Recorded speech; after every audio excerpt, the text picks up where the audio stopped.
नमस्कार दोस्तों, आज बात करने वाला हूँ taxation on mutual fund. Mutual fund के ऊपर कैसे टैक्सेशन होगी, कैसे क्या टैक्स का रेट होगा, क्या लिमिट होगी और कौन कौन से म्यूचुअल फंड पे टैक्स एप्लीकेबल होगा। बहुत कुछ सीखने को आपको मिलेगा, बहुत कुछ समझने को मिलेगा। इससे पहले बताना चाहूँगा, जो भी भाई बंधु मेरे चैनल पर पहली बार है, इस वीडियो को पहली बार देख रहे हैं, जिन्होंने अभी तक सब्सक्राइब नहीं किया सब्सक्राइब कर लीजिए, साथ ही साथ बेल आइकन पे भी क्लिक कर लीजिए ताकि इस तरह का कंटेंट आपको मिलता रहे। सो दोस्तों, जैसे कि आप सभी जानते हैं, म्यूचुअल फंड अलग अलग प्रकार के होते हैं। ठीक है, इक्विटी स्कीम के अंदर बात करें तो लार्ज कैप, मिड कैप और स्मॉल कैप के यहाँ पे म्यूचुअल फंड होते हैं।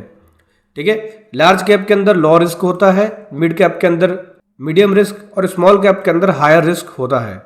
जबकि रिटर्न्स की बात करें तो जो लार्ज कैप होता है उसके अंदर रिटर्न्स जो लोअर होता है और मीडियम वाले में हायर रिटर्न होता है और हायर रिस्क वाले में सिग्निफिकेंट रिटर्न्स मिलते हैं। आगे बात करें category of equity oriented fund, तो जो इक्विटी ओरिएंटेड फंड है उनकी कैटेगरीज क्या क्या है, जैसे कि large cap, mid cap, small cap fund, dividend yield fund होता है, एक वैल्यू फंड होता है, एक सेक्टोरल फंड होता है, एक होता है ELSS स्कीम। ठीक है, ये सभी इक्विटी ओरिएंटेड फंड की कैटेगरीज है। इनके अलग अलग नेचर्स होते हैं, इसके हिसाब से टैक्सेशंस होता है। अगर हम 80C की बात करें तो large cap, mid cap, small cap के अंदर आप एलिजिबल नहीं होते 80C के लिए, नहीं आप एलिजिबल होते डिविडेंड यील्ड फंड के अंदर कि 80C का डिडक्शन मिल जाए। 80C के अंदर होता क्या है, 1.5 लाख तक का डिडक्शन मिल जाता है। अगर आप इन्वेस्टमेंट करते हैं तो 1.5 लाख तक की डिडक्शन ले सकते हैं। वैल्यू फंड में भी 80C नहीं मिलता और न ही आपको सेक्टरल फंड के अंदर आपको मिलता है 80C। 80C किसके अंदर मिल जाता है, ELSS स्कीम के अंदर अगर आप इन्वेस्टमेंट करते हैं तो उसके अंदर आपको 1.5 लाख तक का डिडक्शंस मिल जाता है 80C के अंदर। म्यूचुअल फंड के अंदर जो इनकम होती है वो under the head capital gain के अंदर आती है और under the head capital gain के अंदर ही हम अपनी ITR में म्यूचुअल फंड की इनकम को रिपोर्ट करते हैं, प्रॉफिट या लॉस को रिपोर्ट करते हैं। तो कैपिटल गेन में भी 2 प्रकार की होती हैं, एक होती है लॉन्ग टर्म कैपिटल गेन, दूसरा होता है शॉर्ट टर्म कैपिटल गेन। तो लॉन्ग टर्म कैपिटल गेन का मतलब हो गया कि जब आपने म्यूचुअल फंड को 12 महीने से ज़्यादा होल्ड किया है, उसके बाद सेल किया है, तो वो लॉन्ग टर्म कैपिटल गेन बनेगी।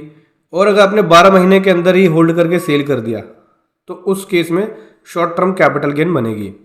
टैक्सीबिलिटी की बात करें तो लॉन्ग टर्म कैपिटल गेन के अंदर 1 लाख तक की लिमिट मिल जाती है। 1 लाख से ऊपर होगा तो 10% का टैक्स लगता है सेक्शन 112A के अंदर। ठीक है, इसी प्रकार से शॉर्ट टर्म कैपिटल गेन की बात करें तो इसमें लिमिट नहीं होती कोई भी, 15% का टैक्स लग जाएगा सेक्शन 111A के अंदर म्यूचुअल फंड में।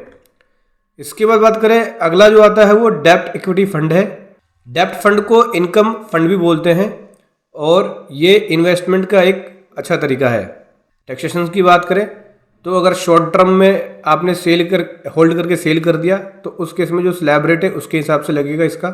ठीक है, और लॉन्ग टर्म की बात करें तो लॉन्ग टर्म में 20% लगेगा आफ्टर इंडेक्सेशन। ठीक है, अगर आपका डेब्ट फंड है तो। ये था असेसमेंट ईयर 23-24 तक का। अब असेसमेंट ईयर 24-25 से इसमें चेंजेस हो गया है। असेसमेंट ईयर 24-25 से अब इसके अंदर जो टैक्सबिलिटी होगी वो स्पेसिफाई म्यूचुअल फंड डेब्ट फंड के अंदर होगी। अब जो है डेब्ट फंड के अंदर टैक्सेशन कैसे होगा, 1/4/23 से अब इसको शॉर्ट टर्म कैपिटल गेन में ट्रीट किया जाएगा और स्लैब रेट के अकॉर्डिंग इसके ऊपर टैक्स लगेगा। ठीक है, अगर डेब्ट फंड है तो। अब बात करें अगले फंड के बारे में जो कि इक्विटी ओरिएंटेड हाइब्रिड फंड्स है। ठीक है, इसके अंदर टैक्सेशन क्या होता है, शॉर्ट टर्म में 15% लगेगा और लॉन्ग टर्म में कोई भी एक्सीड होता है गेन 1 लाख से ऊपर तो 10% का लगेगा।